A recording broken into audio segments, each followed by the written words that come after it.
श्री परमहंस गुरुदेव जी निराकार साकार, जिनकी पदनख ज्योति से आलोकित संसार।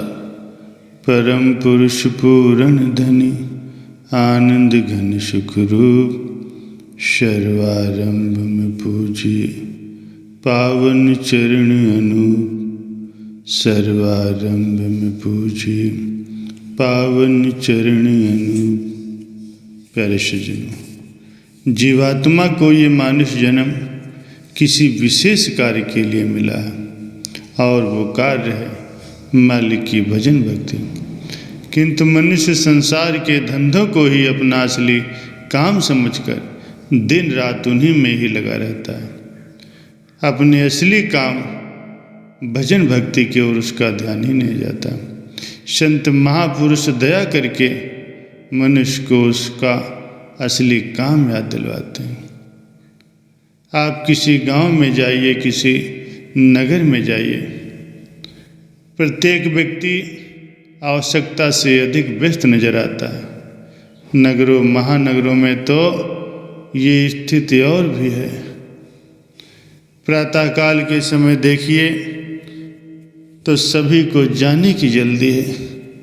कोई बस पकड़ने के लिए भाग रहा है, कोई स्कूटर पर भागा चला जा रहा है, कोई कार पर जा रहा है और कोई तेजी से साइकिल पर जा रहा है। सभी को जल्दी है। एक बार एक महात्मा जी घूमते फिरते किसी नगर में जा पहुँचे। सुबह का समय था, लगभग 9 बजे थे। सड़क पर बहुत भीड़ नजर आ रही थी। लोग एक ओर से दूसरी ओर, कोई सवारियों पर जा रहे थे, कोई अपनी साइकिल पर जा रहे थे, कोई बस से जा रहे थे, कोई कार से जा रहे थे। सभी जल्दी में थे।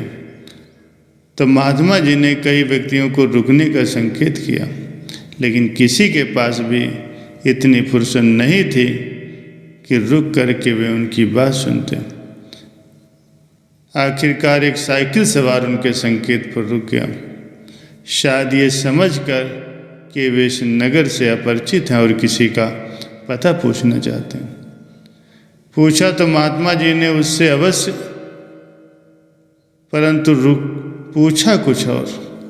साधु था उस व्यक्ति के मध्य जो वार्तालाप हुआ वो इस प्रकार से था। महात्मा जी ने पूछा, सड़क पर और यहाँ फुटपाथ पर जिधर भी देखो सब जल्दी में है, किसी को भी बात सुनने की फुर्सत नहीं है। ये सब भाग दौड़ आखिर किस लिए?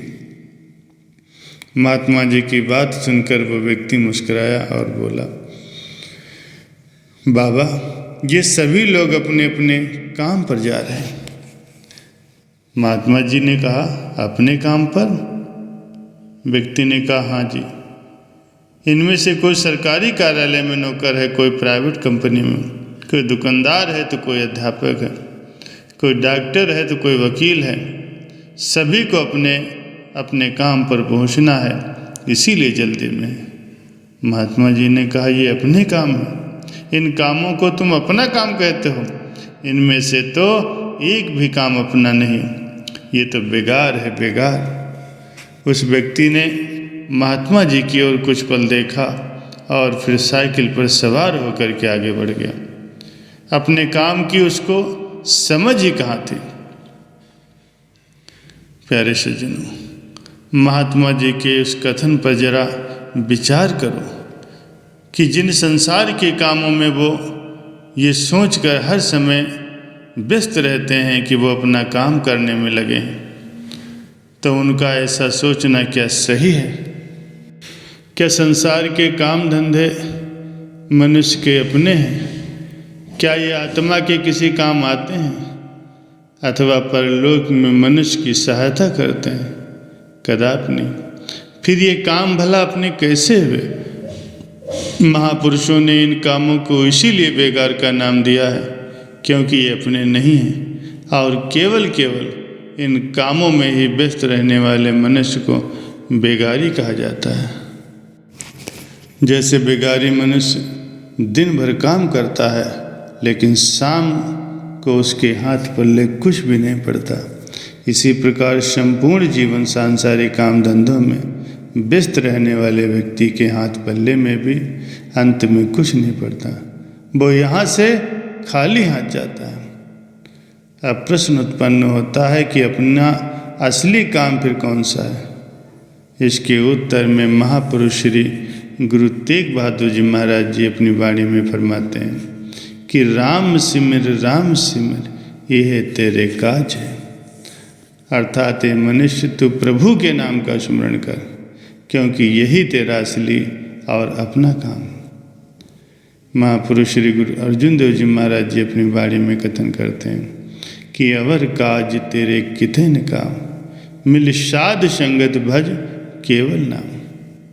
हे मनुष्य, भजन भक्ति के अतिरिक्त इस संसार के जितने भी अन्य काम धंधे हैं वे तेरे किसी भी काम नहीं आएंगे। अर्थात आत्म कल्याण के कार्य में वे कोई सहायता नहीं कर सकते। इसीलिए संतों महापुरुषों की शरण संगत ग्रहण करके प्रभु के सच्चे नाम का स्मरण करो। महापुरुषों ने अपनी वाणी में केवल शब्द का इस्तेमाल किया हो, भज केवल नाम। केवल शब्द लगाने से उनका अभिप्राय यही है कि एकमात्र यही काम है जो मनुष्य का अपना, यही अंत में काम आने वाला है। किंतु आम संसारी मनुष्य अपने इस असली काम को भूलकर संसार के काम धंधों को ही अज्ञानतावश अपना असली काम समझ के बैठा है, और ऐसा समझकर वो उन्हीं में हर समय लगा रहता है। संत महापुरुषों को उनकी इस दशा पर दया आती है। अतः वे जब भजन भक्ति करने के लिए उपदेश करते हैं तो संसारी मनुष्य आमतौर पर यही उत्तर देता है कि मेरे जिम्मे बहुत से काम हैं, उनसे भला मुझे फुर्सत कहाँ मिलती, मैं अपने इन कामों को देखूं कि भजन स्मरण करूं। वो ये बात भूल जाता है कि अंत समय जब यमदूत लेने आएंगे तब क्या वो उनसे भी यही बात कह सकेगा कि मुझे फुर्सत नहीं है। संत नारायण स्वामी जी कथन करते हैं, नारायण जब अंत में यम पकड़ेंगे बाहें, उनसे भी कहियो जरा अभी तो फुर्सत न है।